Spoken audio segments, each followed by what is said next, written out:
اعوذ باللہ من الشیطان الرجیم، بسم اللہ الرحمن الرحیم۔ السلام علیکم بچوں، زوجلہ آج ہم لیسن نمبر 6 زوجلہ کے اس پار پڑھیں گے۔ خوش آمدید پیارے بچوں، کیا آپ کو معلوم ہے کہ لداخ کے کتنے ضلع ہیں؟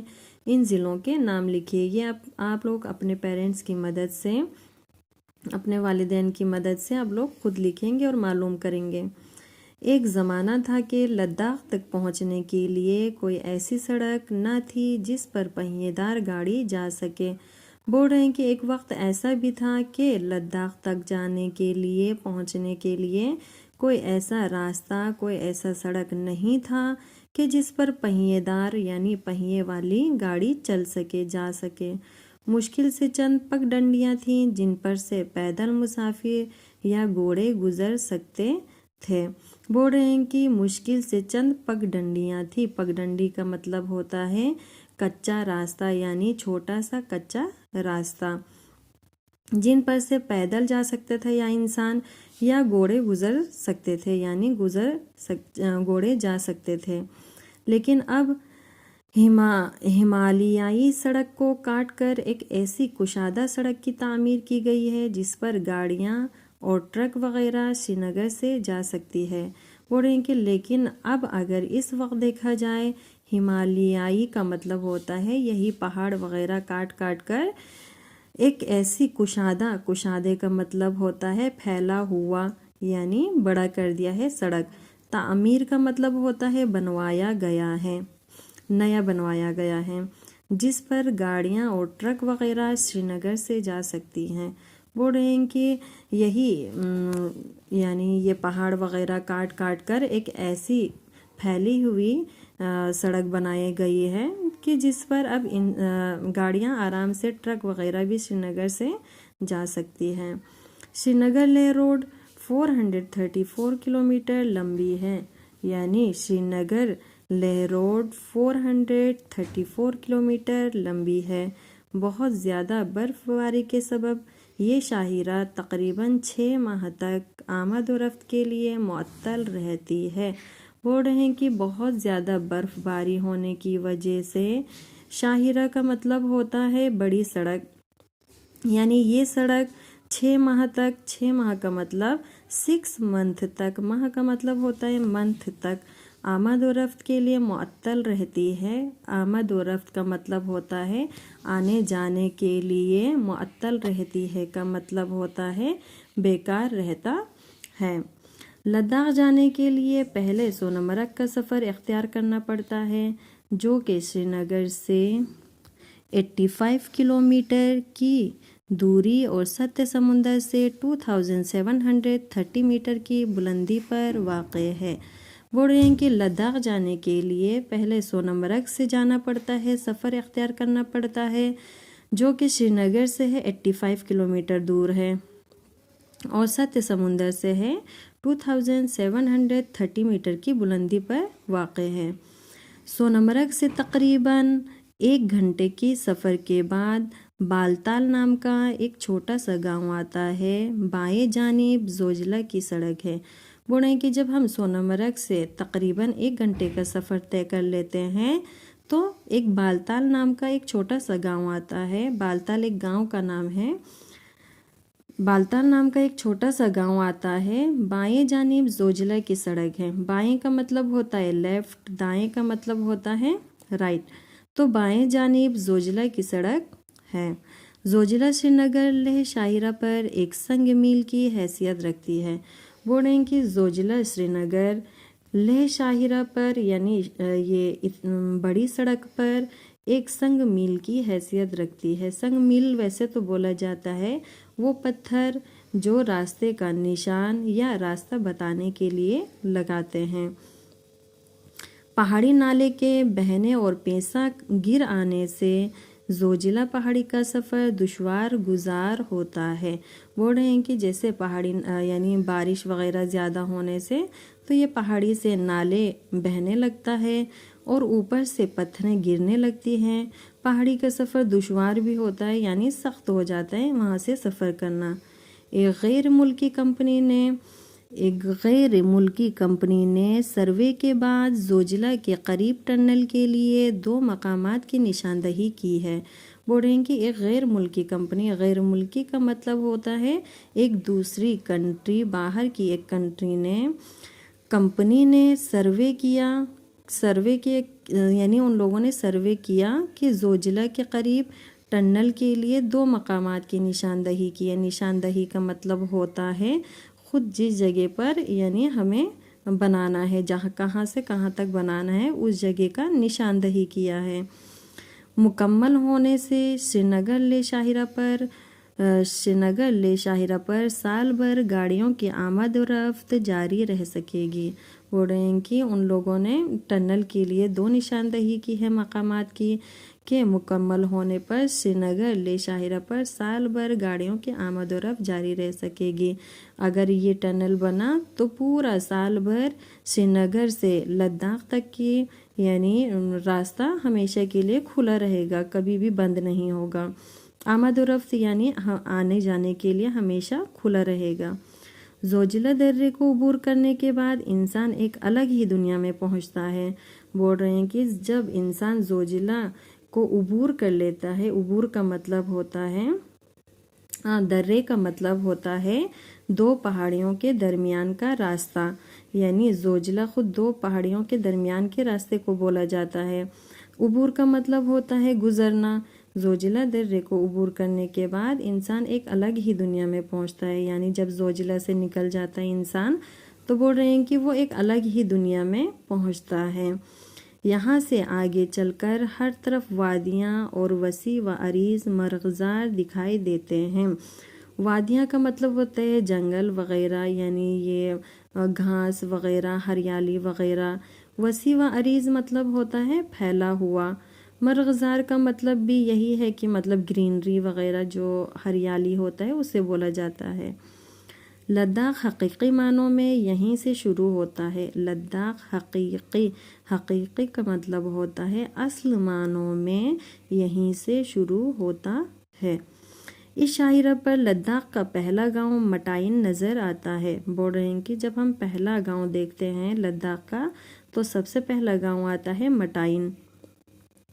مٹائن کے بعد دراس آتا ہے جو دنیا میں سائبیریا کے بعد دوسرا سرترین مقام ہے۔ بول رہے ہیں کہ مٹائن کے بعد دوسرا گاؤں جو آتا ہے اس کا نام ہے دراس، جو دنیا میں سائبیریا کے بعد یعنی سب سے زیادہ ٹھنڈا جگہ ہے۔ سائبیریا کے بعد دوسرے نمبر پر ہے دراز۔ دراز سے گزرنے کے بعد ننگے پہاڑوں کا ایک لمبا سلسلہ شروع ہوتا ہے۔ ٹیڑھی میڑھی اونچی نیچی راستوں اور آسمان سے باتیں کرتے ہوئے پہاڑ سے گزرنے کے بعد کرگل کا قصبہ آتا ہے۔ وہ رہے ہیں کہ جب ہم دراز سے یعنی آگے نکل چکے ہوتے ہیں تو وہاں ٹیڑھی میڑھی اونچی نیچی راستے آتی ہیں اور آسمان سے باتیں کرتے ہوئے، یہ ایک شبیہ کے طور پر، مثال کے طور پر آپ لوگوں کو بولا گیا ہے شبیہ دے کر کہ پہاڑوں سے باتیں کرتے گزرنے کے بعد کرگل کا ایک قصبہ آتا ہے۔ کرگل کا قصبہ آتا ہے، قصبہ بولا جاتا ہے ایک چھوٹے سے گاؤں کو۔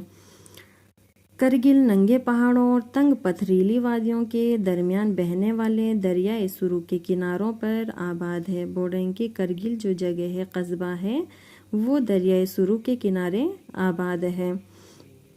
اس کی اونچائی سطح سمندر سے تقریباً 2750 میٹر ہے۔ یہ ایک بارونق قصبہ ہے۔ کرگل کی آبادی 1.5 لاکھ کے قریب ہے۔ اس قصبے کے آس پاس بہت سے چھوٹے چھوٹے گاؤں آباد ہیں۔ وہ رہے ہیں کہ کرگل جو قصبہ ہے ایک بہت ہی بارونق اور بہت اچھا قصبہ ہے اور یہاں کی آبادی ہے 1.5 لاکھ کے قریب۔ اس قصبے کے آس پاس بہت سے چھوٹے چھوٹے اور بھی بہت زیادہ چھوٹے چھوٹے گاؤں ہیں۔ کرگل کے لوگ اکثر پست قد کے ہوتے ہیں۔ پست کا مطلب ہوتا ہے چھوٹے قد کے ہوتے ہیں، یعنی زیادہ ہائٹ نہیں ہوتی ہے ان کی۔ کہا جاتا ہے کہ ان کا تعلق منگول اور آریہ نسل سے ہے۔ اور ان کے کرگل کے لوگ جو ہوتے ہیں وہ بہت چھوٹے قد کے ہوتے ہیں اور کہا جاتا ہے کہ ان کا تعلق منگول اور آریہ نسل سے ہے۔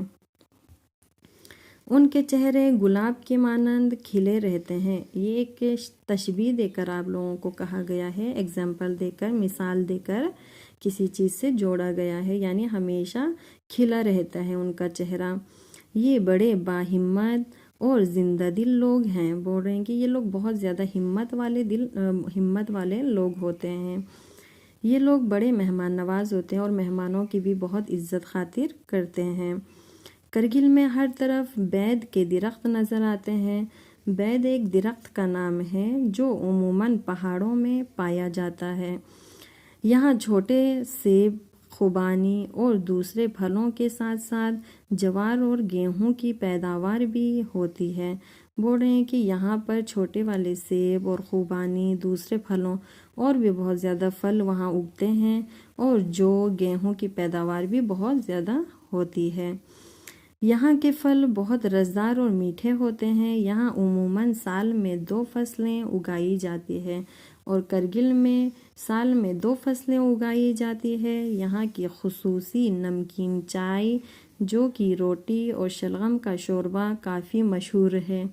بول رہے ہیں کہ کرگل میں یعنی سال میں 2 فصلیں اگائی جاتی ہیں، اور یہاں کی خصوصی چیز ہے نمکین کی چائے اور جو کی روٹی اور شلغم کا شوربہ، جو کہ کافی مشہور ہے۔ مشہور کا مطلب ہوتا ہے بہت زیادہ فیمس ہے۔ کرگل میں کئی سرکاری دفاتر، کئی تعلیمی ادارے اور فارمز ہیں۔ بول رہے ہیں کہ کرگل میں بہت سارے سرکاری یعنی گورنمنٹ آفس بھی ہیں، تعلیمی ادارے بھی ہیں، اور فارمز بھی ہیں۔ فارمز مطلب وہی FARMS فارمز۔ سرکاری دفاتر کی نئی عمارتیں کرگل سے تقریباً 4 کلومیٹر دور برو میں تعمیر کی گئی ہے۔ بول رہے ہیں کہ سرکاری دفاتر جو ہیں وہ برو یعنی خود کرگل میں ایک جگہ کا نام ہے، وہاں کا نام ہے برو۔ تو بول رہے ہیں کہ جتنے بھی سرکاری دفاتر ہیں وہ سارے کے سارے برو میں تعمیر کی گئی ہے، یعنی برو میں بنوایا گیا ہے۔ برو میں ایک خانقاہ ہے جو پورے لداخ میں مشہور ہے۔ بول رہے ہیں کہ برو میں ایک جو خانقاہ ہے وہ پورے لداخ میں بہت زیادہ مشہور ہے، یعنی فیمس ہے۔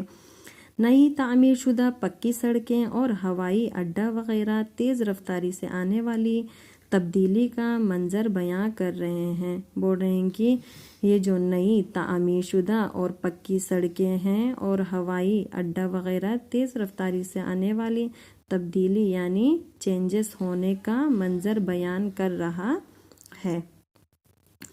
کرگل میں بدھ اور مسلمان آباد ہیں۔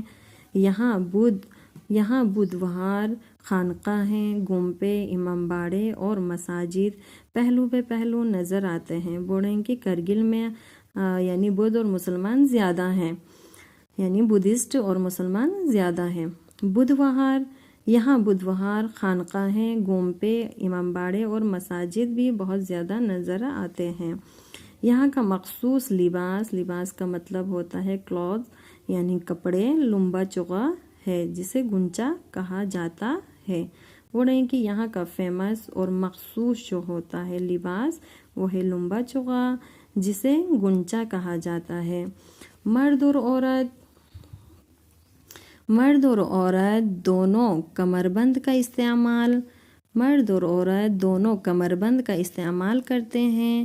پوشین کی ٹوپی نیچے گردن تک رہتی ہے۔ کمربند ہوتا ہے بیلٹ کو بولا جاتا ہے جس سے باندھتے ہیں، یعنی کمر پر باندھتے ہیں، باندھنے والی چیز کو بولا جاتا ہے کمربند۔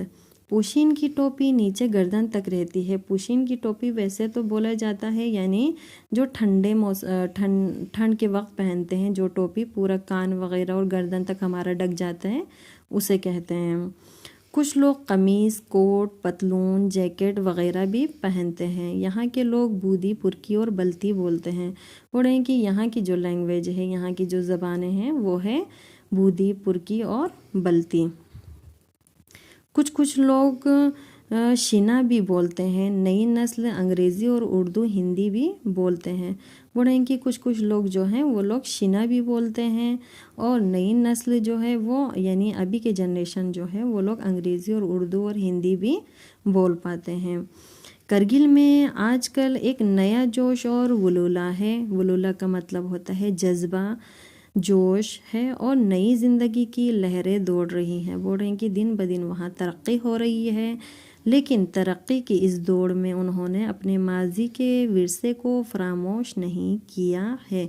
بول رہے ہیں کہ لیکن اس ترقی میں ان لوگوں نے اپنے ماضی مطلب پاسٹ میں جو کچھ بھی ہوتا تھا، جتنی بھی رواجیں وغیرہ تھی، رسم وغیرہ تھی، وہ آج تک ہوتے آ رہا ہے، ان لوگوں نے چھوڑا نہیں ہے، فراموش نہیں کیا ہے۔ والسلام علیکم ورحمۃ اللہ وبرکاتہ۔